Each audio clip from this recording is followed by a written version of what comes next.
We treffen Henk Gemser, hoe ken het ik oors op Tialf. De oud-rederietcoach komt er nog altijd 1 keer in de week.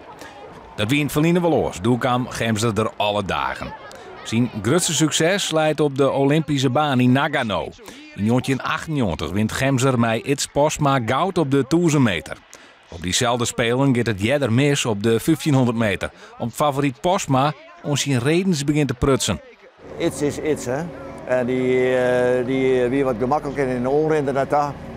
En toch dat ik wel even rond van de tafel doen. Nou ja, dat iedereen. En toen zeggen ze, een beetje te vol, een beetje waarom. En zo, nou ja, zal maar kennen. Nou ja, maar op dat hoge niveau. Maar die hele hoge snelheden van boven de 50, 60 kilometer door op de 400 meter en de 400 meter. Ja, dat accadeert net. Nou ja, en dus hij had eigenlijk nog dus de 1500 meter mist. En ik kon dus dat naar de 1500 meter.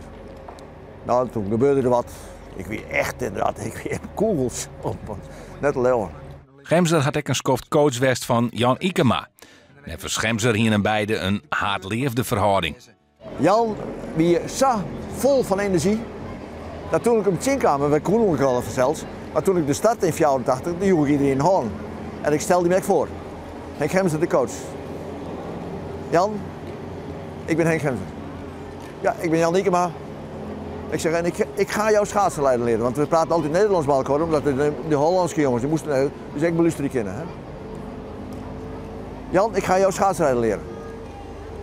Meneer de coach, mag ik u meedelen, ik heb al aan 2 wereldkampioenschappen meegedaan aan de Olympische Spelen.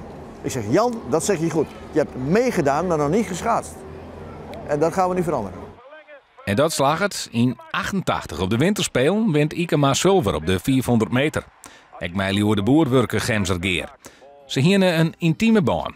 Er komt daar uiting als de boer op de Spelen van 1980 brons wint. Wielst Gemser krijgt ervoor ontslaan is als trainer van de sprintploeg. Jelly Letter, onder leiding van de andere coach, won dus de bronzen medaille. 10 minuten later, vanuit Lake Placid. Dat weer dus in Amerika. Telefoon bij Henk Gemser toen al Oude Haske. Jullie de boeren de telefoon. Applaus.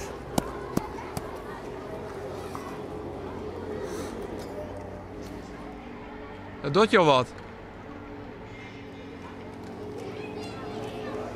Wist het heeft niks met marine te maken. Het heeft te maken met interactie met mensen. En je hoort echt van elkaar. Dat is gewoon.